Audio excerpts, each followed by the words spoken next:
सदगुरु श्री कबीर साहब जी के ज्ञान में राग द्वेष नहीं है, छल कपट नहीं है, सबका हित है। सबको बंदी छोड़ सदगुरुदेव जी अच्छी नजर से देखना चाहते हैं। सबको सदगुरुदेव ने जड़ चेतन का ज्ञान दिया। ऐसा नहीं था उनके अंदर के इसको देना इसको नहीं देना, इससे चर्चा करना इससे नहीं करना। साहब जी का बहुत सुंदर भाव था, कोई भी आवे सुंदर भाव लेकर के मैं उसको जड़ चेतन का ज्ञान करा दूंगा, ऐसा भाव। जो आदत बदलना चाहे, आदत छोड़ना चाहे, अच्छे विचार बनाना चाहे, धोखे से दूर रहना चाहे, उसको सदगुरुदेव जी बहुत अच्छा मानते थे। और ये चोरी हिंसा विचार में मन को रखना चाहे, आदत को त्यागना ना चाहे, उससे सदगुरुदेव दूर रहते थे। इसलिए कहा बोलना का सो बोलिए रे भाई, बोलते ही सो तत्व न सही, बोलत बोलत बाढ़ बिकारा, सो बोलिए जो परे विचारा। ये रामायण नंबर 70 में सदगुरुदेव जी कहे। बड़े विचार की बात कही है बंदी छोड़ सदगुरुदेव ने। फिर भी यदि कोई उलझा रहे, छूट नहीं पावे, तो इसमें बंदी छोड़ सदगुरुदेव जी क्या कर सकते हैं? कुछ भी नहीं कर सकते। संत गुरुजन तो न्याय की बात बता सकते हैं, सत्य न्याय निर्णय का उपदेश दे सकते हैं। हे अविनाशी चेतन जीव, तू अजर अमर अखंड है, तेरे ऊपर कोई ईश्वर परमात्मा नहीं, तू अपने आप को भूल गया है, इसलिए भटक रहा है। तो सदगुरुदेव तो अटकन भटकन लटकन से बचने का उपदेश दिया, और जो भी इस उपदेश को अपने हृदय में उतारेगा उसका तो निवेरा हो ही जाएगा। वो तो न्याय निर्णय करके पार की संतों की संगत करके और निकल आएगा, वो फंसेगा नहीं कभी चक्कर में। सदगुरुदेव ने सत्य का उपदेश दिया है। साहब जी ने बसंत नंबर 7 में भी कहा है, घर ही में बाबुल बाड़ल रार, उठे उठे लागल चपल नार, एक बड़ी जाके 5 हाथ, पांचों के 25 साथ। सदगुरु ने बहुत अच्छे ढंग से समझाते हुए और निर्णय किया है गुरुमुख से। साहब ने बहुत अच्छी बात बताई, हे बाबूजी, तुम्हारे घटही में रार बड़ी, जो हमेशा उठ उठ के चपल माया तेरे पीछे लगी है। माया कहिए बानी, बानी कहिए कल्पना, कल्पना कहिए भ्रम भूल, फंसाने वाले गुरुवा, गुरुवा कहिए जो आशा नाना प्रकार की लगाने वाले, तृष्णा, तृष्णा में फंसाने वाले, लोभ, लोभ में लगाने वाले, मोह, मोह में फंसाने वाले, काया, काया के गुलाम, एक प्रकार की माया, और या के रूप अनेक हैं, सो महा परम चपल तेरे पीछे लगती है। इसी माया का तू गुलाम बन गया है, इसलिए तू अपने आप को नहीं जान पा रहा, निर्णय नहीं कर पा रहा, और सत्यवादियों से दूर रहता है और झूठ में फंसने के लिए तैयार हो जाता है। इनमें मुख्य सबसे बड़ी एक काया, जाके 5 हाथ, 5 तत्व और पांचों के 25 साथ, आकाश पंचक, अंतःकरण, चित्त, मन, बुद्धि अहंकार, और वायु पंचक प्राण अपान समान बयान उदान, और अग्नि पंचक आंख कान नाक जीव और त्वचा, और जल पंचक शब्द स्पर्श रूप रस गंध, और पृथ्वी पंचक हाड़ पांव मुख गुदा और लिंग। ये पांचों के 25 साथ सदगुरुदेव ने बताया। इसी जड़ाध्यास में ये जीव अपने आप को भूल गया। अब बचाओ तो बचने की सोचता नहीं, उसे तो वो ही लगन लगी हुई है। स्त्री कुटुंब परिवार देवी देवता तंत्र मंत्र जादू टोना ईश ब्रह्म परमात्मा 4 वेद 6 7 18 कौन भूत चुड़ैले डाकिन साकिन, इसी में उसका पूरा जीवन जा रहा है। 25 बतावे और बतावे कई ठोर, अंतर मध्य अंत ले झकझोर झोरा जीवे दे। सदगुरुदेव कितने सुंदर ढंग से बताते हैं। अंतःकरण का विषय निर्विकल्प, मन का विषय संकल्प विकल्प, चित्त का विषय अनुसंधान, बुद्धि का विषय निश्चय, और अहंकार का विषय करतूत, प्राण का विषय चलब, अपान का विषय छोड़ब, समान का विषय बैठब, उदान का विषय उठब, और बयान का विषय दौड़ब, कान का विषय शब्द सुनना, आंख का विषय देखना, नाक का विषय सूंघना, और जीभ का विषय चखना, त्वचा का विषय स्पर्श करना। ये अग्नि पंचक। अब जल पंचक शब्द का विषय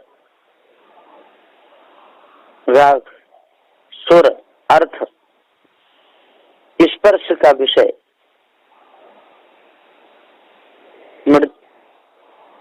बहुत शीतल मृदुत,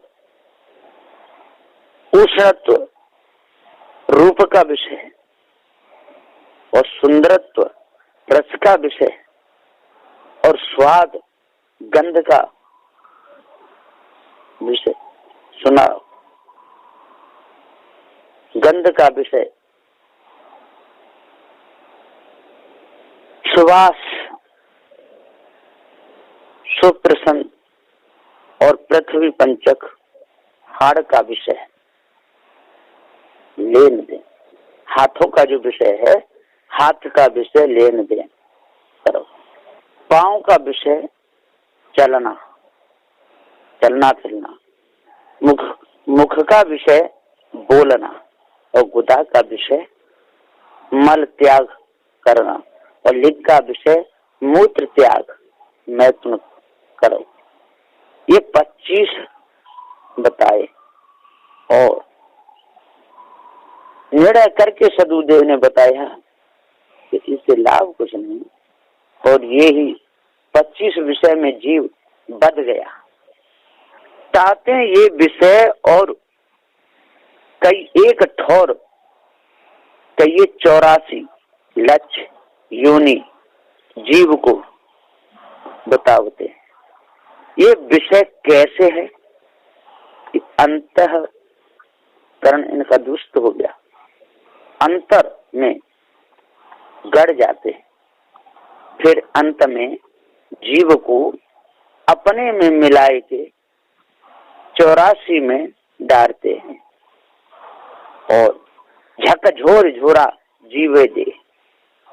ये विषय आवागमन का झोंका झोरा झोंका जीव को देते हैं और धोखे में डाल देते। सदगुरुदेव जी पुकार के समझाते हुए कहते हैं कि जब तक इस धोखे में जीव फंसा रहेगा तब तक अपने आप को जान नहीं पाएगा। विषय वासना, भरम भूल कल्पना, मोहता आसक्ति, तंत्र मंत्र जादू टोना, 4 6 7 18 बीमारी में अपने आप को शाम दे रहा। आपन आपन चाहे भोग, कहो कैसे कुशल परे हैं योग। विवेक विचार न करे कोई, सब खलक तमाशा देखे लो। सदु देखते ये सब 25 कला। आपन आपन चाहे भोग, तब कैसे करके जीव कल्याण पद के योग्य होएगा। इन बंधन का विवेक विचार कोई करता नहीं कि सत्य क्या है और झूठ क्या है। सब खलक बानी विषयन का तमाशा देखते हैं, अरुझ जाते हैं, निकल ही नहीं पाते, धोखे में ही अपने पूरे समय को बिता देते हैं।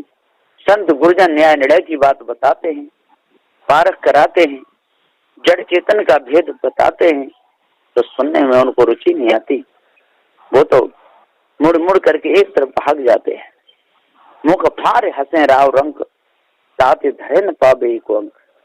नियरे न खोजे बतावे दूर, तो चौन से बाउल रहे पूरे। मुख फार के सब ईश्वरात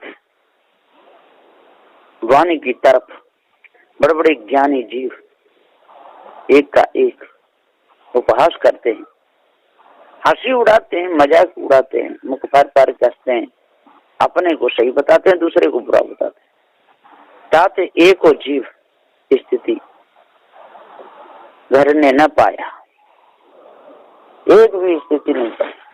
सब के सब धोखे में एको अंक जीव का निर्णय न भया, निर्णय हुआ ही नहीं, निर्णय कर ही नहीं पाए। जड़ चैतन्य को एक ही मिशान दिए, जग से ब्रह्म और ब्रह्म से जड़, ये सब धोखे में चले गए। नियरे सत्संग में जीव खोजते नहीं और पानी की गंगा नहा करके मुक्त होना चाहते हैं, पत्थरों को पूज करके मुक्त होना चाहते हैं, और दूर योग उपासना वाले बताते हैं सोई बानी चौंद पूर्ण हो रही है, उसी में फंस जाते हैं। श्वासा को चढ़ाते उतारते रहते हैं, रेचक पूरक को मकते रहते हैं, अजपा जाप जपते रहते हैं और धोखे में अपने समय को पूरा निकाल देते हैं। उनको पार ज्ञान हो ही नहीं पाता और बहुत दूर रहते हैं। साहब कहते हैं कि इनको कैसे इनकी बुद्धि ठीक हो, कैसे विचार इनके शुद्ध हो, इनमें निरंतरता किस प्रकार से आए। तो सदगुरुदेव ने जल का भेद बताया और खूब समझाने में कोई कसर नहीं रखी। फिर भी यदि कोई न समझ पावे और धोखे में अपने जीवन को रखे, तो इसमें साहब क्या कर सकते हैं। लक्ष्य अहेरी एक जीव, तात पुकारे पीव पीव। अब की बार जो हो चुका हो, कहीं कभी तक पूरी जाओ।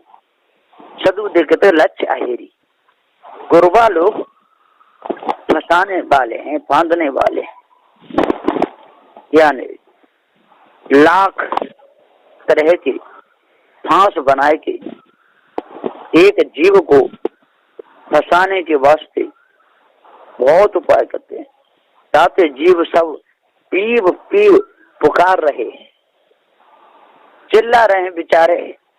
कोई राम राम पुकार रहे हैं, कोई कृष्ण के पुकार रहे हैं, कोई ईश्वर ईश्वर पुकार रहे हैं, सब के सब लगे हुए हैं, बेचारे बड़े घबराए हुए हैं जीव को फांसने के वास्ते। ताकि जीव सब पी पुकार रहे, चिल्ला रहे हैं। कोई काशी में, कोई मथुरा में, कोई वृंदावन, कोई नंदगांव में, कोई वर्षाने में, बेचारे बहुत विकल हो रहे हैं। कोई नंग ढंग डूर रहे हैं, कोई लोहटिया बाबा बने हुए हैं, कोई टाटिया बाबा बने हुए हैं, कोई जैन दिगंबरी बन गए हैं। सब के सब बेचारे बड़े परेशान हैं, बड़े दुख भोग रहे हैं। अब की बार जो सब फंदन को परख ले और छुटकाव हो जाए, पारखी गुरु मिल जाए, परखा परख हो जाए, स्थिति परख स्थिति हो जाए, तो गुरु कहते हैं कि चाहे नर को पूरी दाव, उसकी पूरी दाव, उस सज्जन की, उस साधु की, उस संत की पूरी दाव, किसकी? जो अपना बचाव कर ले, हानि बानी दोनों जालों से अपने आप को बचा ले, भरम भूल कल्पना से अपने आप को बचा ले, चोरी हिंसा विचार बुरे कर्म जिनके द्वारा अंतकरण दुष्ट हो जाता है, ऐसे कर्मों को त्याग दे। चोरी करना महापाप है। चोर का हृदय इतना गंदा होता है, बहुत ज्यादा।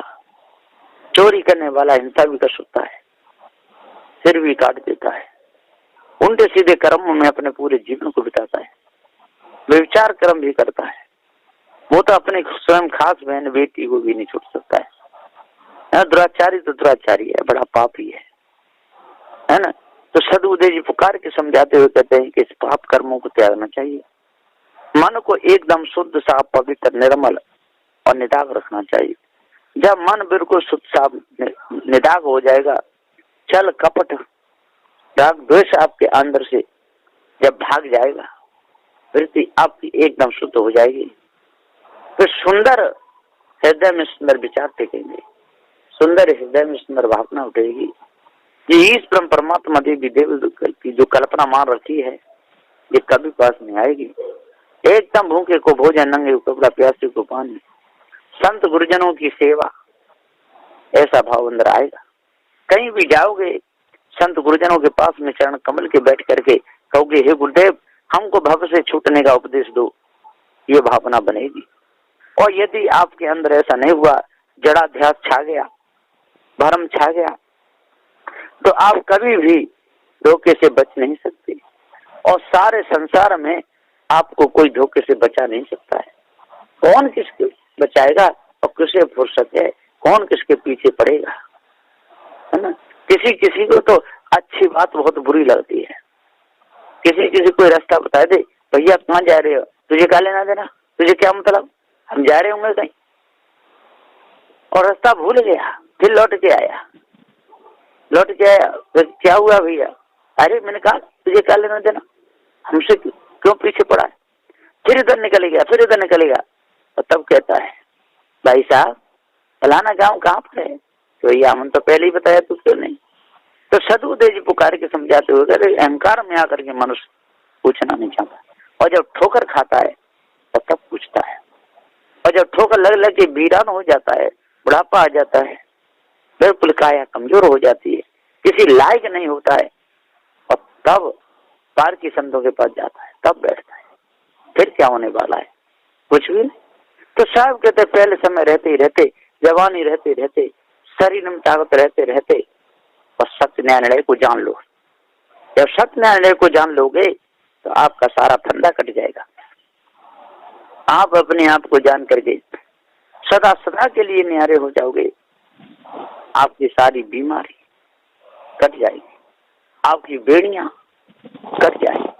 लेकिन आप बेड़ी कटवाना नहीं चाहते हो, और ज्यादा बेड़ियों में बदना चाहते हो। जो भरम भूल कल्पना रूपी बेड़ी में बांधते हैं, जो विषय वासना रूपी बेड़ी में बांधते हैं, जो मार काट और शिकान रूपी बेड़ी में बांधते हैं, जो राग द्वेष छल कपट करने वाली बेड़ी में बांधते हैं, जो काशी मथुरा हरिद्वार घुमा घुमा करके पर्वत पहाड़ों की पूजा करवा करवा के जो तड़पा तड़पा करके मारते हैं, उनकी शरण में लगाना चाहते हो, है ना। सत्य न्यायालय की बात को तो सुनना ही नहीं चाहते, बड़ा बुरा लगता है। जिस समय ज्ञान की चर्चा चल रही हो, बोध विचार की चर्चा चल रही हो, भव से छूटने की चर्चा चल रही हो, उस समय तो आप टेढ़े टेढ़े चलते हो। उस समय तो जमाने की नशा में आपको कुछ सूझता नहीं, है ना। बड़ी मस्ती से बाजारों में हाथ घुमा घुमा करके घूमते हो, बड़ी मस्ती से हंसी मजाक में अपने समय को पूरा बर्बाद कर देते हो। सत्यनारायण की बात को सुनना नहीं चाहते, और बेकार की बातों में अपने समय को पूरा बर्बाद करते हो। तो सदगुरुदेव जी पुकार के समझाते हुए कहते हैं कि हे भाई जानियो, जो इस बसंत नंबर 7 में सदगुरुदेव ने निर्णय दिया, और इसको जो समझ लेगा, अपने हृदय में उतार लेगा, पवित्र अपनी भावना बना लेगा तो उसका फंदा कट जाएगा, वो छूट जाएगा जड़ाध्यास से, ये पीतर पत्र की पूजा से उसका शुद्ध साफ भाव हो जाएगा, है ना। राम के प्रति उसका सुंदर भाव हो जाएगा। जिसका भाव राम के प्रति सुंदर है वो पत्र क्यों पूजेगा, वो माला क्यों पुराएगा। हर एक पुत्र राम के प्रति उसका सुंदर भाव है। उनने जो अच्छे काम किए, अच्छे विचार वो अपने अंदर उतारेगा। उनकी मूर्ति को पूज कर उनका अपमान क्यों करेगा। इसी प्रकार से हनुमान का पुजारी हनुमान के आचरणों से लाभ उठाएगा, राम का पुजारी राम के आचरणों से लाभ उठाएगा, कृष्ण का पुजारी कृष्ण के आचरणों से लाभ उठाएगा, विष्णु का पुजारी विष्णु के आचरणों से लाभ उठाएगा, है ना। गुरु का पुजारी गुरु के उपदेश सत्संग से लाभ उठाएगा। माता पिता का पुजारी माता पिता की सेवा करके उनकी आज्ञा का पालन करके लाभ उठाएगा। और आलसी लोग उनकी मूर्तियां बना बनाए पूजते रहते हैं और आचरणों को अपने अंदर धारण नहीं करते। उनके अच्छे जो विचार थे उनको अंदर धारण नहीं करते, पवित्र अपने हृदय को नहीं करते, चोरी हिंसा विचार को नहीं त्यागते, गाली निंदा झूठों को नहीं त्यागते और उसी में धोखे में रहते हैं और दूसरों को रखते हैं और पत्थरों को बड़े मजे से बढ़िया सुंदर ढंग से हाथ चढ़ा चढ़ा के पूजते हैं। अब बताइए इनके अंतकरण की कालमा कैसे दूर होगी, कभी नहीं होगी।